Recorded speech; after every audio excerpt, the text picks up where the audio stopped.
Assalamualaikum warahmatullahi wabarakatuh.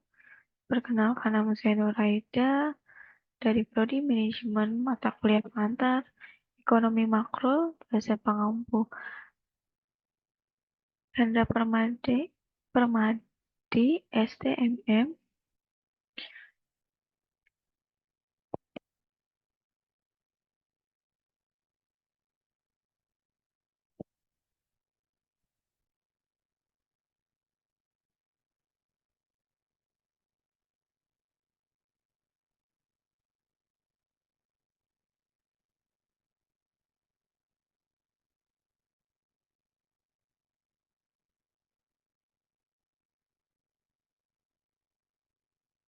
Assalamualaikum warahmatullahi wabarakatuh. Perkenalkan, nama saya Nuraida dari Prodi Manajemen Mata Kuliah Pengantar Ekonomi Makro. Saya dari Universitas Pancasakti. Di sini saya akan menjelaskan tentang uang, institusi keuangan, dan penawaran uang. Yang pertama, definisi dan ciri-ciri uang. Berdasarkan kepada ciri-ciri kegiatan perdagangan yang dijalankan dalam berbagai masyarakat di masa lalu dan pada masa kini, perekonomian dapat dibedakan kepada perekonomian barter dan perekonomian uang. Yang diartikan dengan perekonomian barter adalah suatu sistem kegiatan ekonomi masyarakat di mana kegiatan produksi dan perdagangan masih sangat sederhana. Kegiatan tukar-menukar masih terbatas, dan jual beli dilakukan secara pertukaran barang dengan barang atau barter. Yang diartikan dengan perekonomian uang adalah perekonomian yang sudah menggunakan uang sebagai alat pertukaran dalam kegiatan perdagangan. Semua negara di dunia ini sudah dapat digolongkan sebagai perekonomian uang.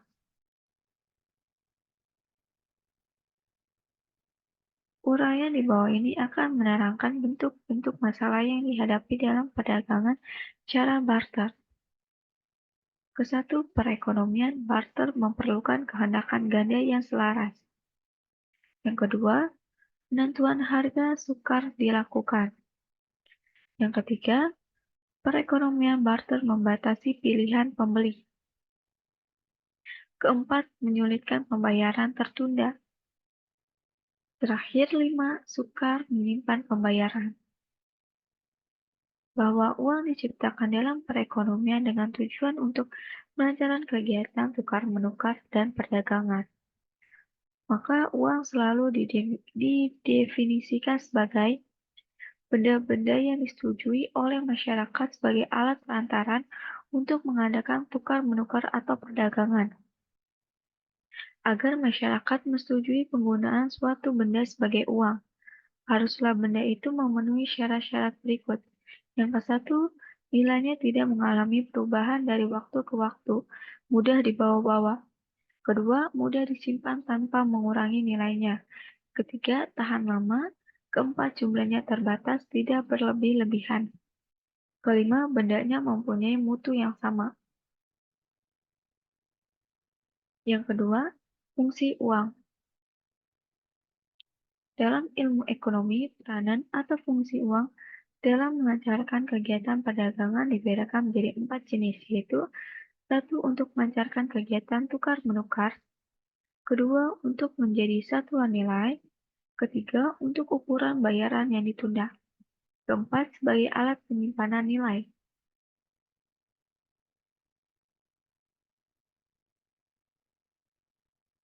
Fungsi uang. 1. Uang sebagai perantara tukar-menukar. Dengan adanya uang, kegiatan tukar-menukar akan jauh lebih mudah dijalankan kalau dibandingkan dengan di dalam kegiatan perdagangan secara barter. Seseorang yang ingin memperoleh berbagai jenis barang untuk memenuhi kebutuhannya akan dapat dengan mudah memperolehnya apabila ia memiliki uang yang cukup untuk membeli kebutuhan tersebut. Uang yang dimilikinya dapat dengan mudah ditukarkan dengan barang-barang yang diinginkannya. Kegiatan tukar-menukar adalah lebih rumit di dalam perdagangan secara barter. Yang kedua, uang sebagai satuan nilai. Keuntungan selanjutnya dari penggunaan uang dalam masyarakat bersumber dari kesanggupannya untuk bertindak sebagai satuan nilai.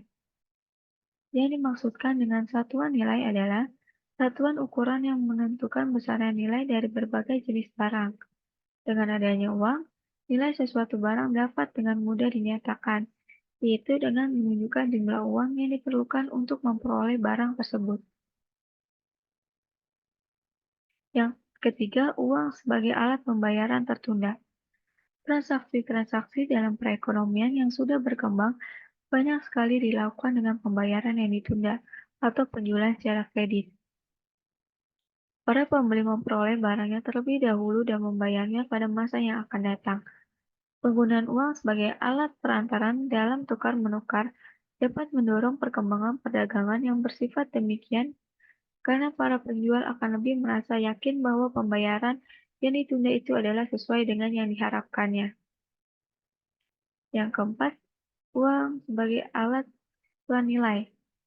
Penggunaan uang memungkinkan kekayaan seseorang disimpan dalam bentuk uang apabila harga-harga barang stabil.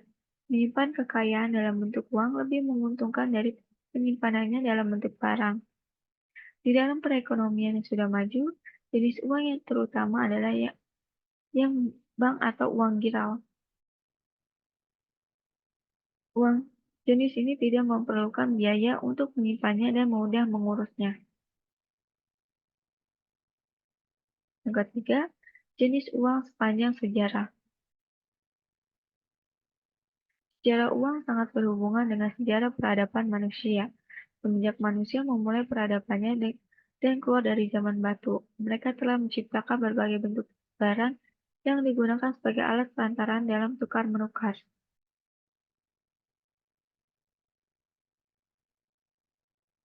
Uraian berikut secara ringkas menerangkan perkembangan bentuk uang sepanjang peradaban manusia. Satu jenis uang yang mula-mula sekali digunakan. Kesulitan-kesulitan yang ditimbulkan oleh perdagangan secara barter menyebabkan sejak berabad-abad yang lalu, orang telah menggunakan uang sebagai alat untuk melancarkan kegiatan tukar-menukar. Uang yang mula-mula sekali digunakan terdiri dari barang-barang yang sangat dibutuhkan masyarakat dan yang banyak mereka gunakan dalam kehidupan sehari-hari. Barang-barang tersebut dapat berupa bahan makanan seperti beras, jagung, gandum, ikan, dan binatang-binatang ternak. Kedua, penggunaan emas dan perak sebagai uang. Jenis uang yang sudah sejak lama digunakan dan selama kurang lebih 25 abad merupakan mata uang yang paling banyak digunakan oleh berbagai negara adalah mata uang dan perak. Emas dan perak mempunyai ciri-ciri yang diperlukan untuk negara menjadi uang yang baik. Sifat-sifat yang menyebabkan kedua-dua jenis logam tersebut sangat sesuai untuk digunakan sebagai uang adalah: satu, banyak orang menyukai benda tersebut karena dapat digunakan sebagai perhiasan. Kedua, emas maupun perak mempunyai mutu yang sama. Ketiga, kedua-duanya tidak mudah rusak tetapi dapat dengan mudah dibagi-bagi apabila diperlukan. Keempat, jumlahnya sangat terbatas dan untuk memperolehnya perlu biaya dan usaha. Kelima, kedua barang itu sangat stabil nilainya karena mereka tidak berubah mutunya dalam jangka panjang dan tidak mengalami kerusakannya. Kelemahan penggunaan emas dan perak sebagai uang. Permintaan terhadap emas dan perak untuk digunakan sebagai uang bertambah dengan sangat pesat pula, maka kesulitan-kesulitan mulai timbul dalam penggunaan kedua logam tersebut sebagai uang. Sebab utama dari kesulitan tersebut diterangkan dalam uraian berikut. Yang pertama, memerlukan tempat yang agak besar untuk penyimpanan. Kedua, merupakan benda yang berat. Ketiga, sukar untuk ditambah jumlahnya. Perkembangan penggunaan uang kertas dan uang bank. Pada ketika ini, emas-emas dan perak tidak lagi digunakan sebagai uang. Di semua negara uang terutama dibuat dari kertas atau berbentuk tabungan di bank yang dapat dikeluarkan dengan menggunakan cek. Uang yang dibuat dari logam bukan emas dan perak merupakan bagian yang sangat kecil dalam keseluruhan jumlah uang dalam perekonomian. Bab perkembangan uang kertas. Penggunaan uang kertas sebagai alat perantaran dalam perdagangan menjadi sangat bertambah pesat perkembangannya. Setelah bank-bank umum mengeluarkan uang kertas tanpa terlebih dahulu mereka menerima emas dari para nasabahnya. Apabila di dalam perekonomian telah ada kebutuhan yang mendesak akan uang, maka bank-bank umum sebagai sampai pada suatu jumlah maksimum tertentu akan bersedia menyediakannya. Dengan demikian, setelah periode tersebut, uang kertas yang beredar telah melebihi nilai emas yang disimpan oleh bank-bank umum. Perkembangan uang bank. Sekarang ini bank umum tidak diberi kekuasaan lagi oleh pemerintah untuk mengeluarkan uang kertas. Walaupun bank-bank umum sudah tidak mempunyai kekuasaan lagi untuk mengeluarkan uang kertas. Ini bukanlah berarti bahwa kekuasaan untuk menciptakan uang sudah lenyap. Yang benar adalah sebaliknya. Sekarang ini kekuasaan bank-bank umum untuk menciptakan uang telah menjadi sangat bertambah besar. Kekuasaan itu harus dikendalikan dengan sungguh-sungguh agar tidak menimbulkan akibat-akibat buruk kepada perekonomian. Di negara-negara yang sudah maju sistem keuangannya, bank-bank umum merupakan penciptaan uang yang terutama. Uang yang diciptakan oleh bank-bank umum dinamakan uang girau. Peranan dan kegiatan bank umum. Bagian ini terutama akan membincangkan kegiatan bank umum, lembaga keuangan yang paling penting dalam suatu perekonomian. Sebelum membahas mengenai kegiatan-kegiatan utama dari bank umum, dan khususnya kegiatan bank umum dalam menciptakan uang geral, terlebih dahulu diuraikan mengenai lembaga keuangan pada umumnya dan keistimewaan bank umum jika dibandingkan dengan berbagai jenis lembaga keuangan lainnya. Jenis-jenis lembaga keuangan. Yang pertama, bank umum atau bank perdagangan. Yang kedua, bank tabungan. Ketiga, perusahaan peminjaman. Keempat, pasaran saham dan perusahaan asuransi. Beberapa keistimewaan dari bank umum. Keistimewaan pertama, ke-1, tabungan dapat diambil dengan cek. Salah satu keistimewaan itu adalah kesanggupan bank umum untuk menciptakan tabungan yang dapat sewaktu-waktu diambil dengan menggunakan cek. Keistimewaan kedua, dapat menciptakan daya beli.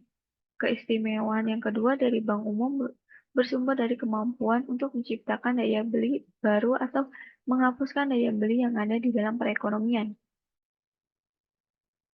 Keistimewaan ketiga, memberi pinjaman jangka pendek. Keistimewaan yang ketiga dari bank umum bersumber dari orang kegiatan meminjamkan uang yang dilakukannya. Bank umum terutama memberikan pinjaman jangka pendek. Penciptaan tabungan giral, rekening koran. Tabungan giral atau rekening koran yang diciptakan oleh bank umum dapat dibedakan menjadi dua jenis, tabungan giral utama dan tabungan giral derivatif. Bank umum akan menciptakan tabungan giral utama apabila ia mendapatkan uang dari langganannya dalam bentuk uang tunai atau cek yang ditarik dari bank lain. Setelah menerima uang tunai atau cek tersebut, maka bank umum akan menambah nilai tabungan giral dari pihak yang memasukkan uang tunai atau cek tersebut. Tabungan derivatif adalah tabungan giral yang diciptakan secara yang baru diterangkan ini, yaitu diciptakan tanpa memasukkan uang tunai atau cek ke dalam bank tersebut. Tindakan bank umum tersebut akan menambahkan uang giral dalam perekonomian. Mata uang dalam peredaran dan uang beredar. Di dalam pembahasan mengenai uang yang terdapat dalam perekonomian adalah penting untuk membedakan di antara mata uang dalam peredaran dan uang beredar. Mata uang dalam beredar adalah seluruh jumlah mata uang yang telah dikeluarkan dan diedarkan oleh bank sentral. Mata uang tersebut terdiri dari dua jenis, yaitu uang logam dan uang kertas. Dengan demikian, mata uang dalam peredaran adalah sama dengan uang kartal, sedangkan uang beredar adalah semua jenis uang yang beredar di dalam perekonomian, yaitu adalah jumlah dari mata uang dalam beredar ditambah dengan uang giral dan dalam bank-bank umum.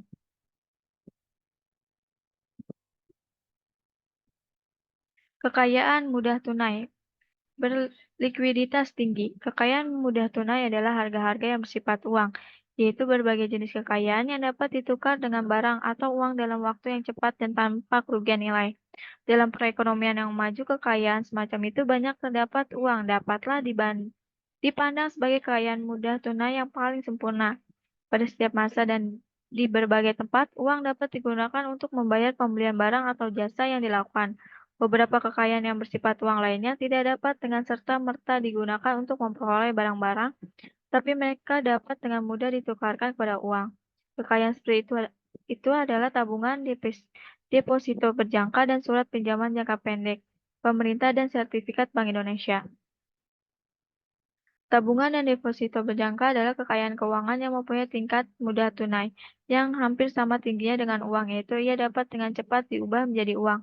Satu-satunya kelemahannya adalah ia tidak dapat dengan serta-merta digunakan untuk membeli barang atau jasa. Para pemiliknya harus terlebih dahulu pergi ke bank atau lembaga-lembaga keuangan lainnya untuk menukar jumlah tabungan atau deposito berjangka dimiliki mereka menjadi uang. Tingkat mudah tunai tabungan dan deposito berjangka yang sangat tinggi tersebut menyebabkan mereka dinamakan juga sebagai uang kuasi atau hampir uang, near money. Surat pinjaman jangka pendek pemerintah juga dapat digolongkan sebagai hampir uang karena apabila pemiliknya memerlukan uang, maka ia dapat menjual surat pinjaman jangka pendek pemerintah tersebut pada bank di negara kita. Uang kuasi meliputi pula tabungan valuta asing memiliki swasta domestik. Sekian dari presentasi saya. Wassalamualaikum warahmatullahi wabarakatuh.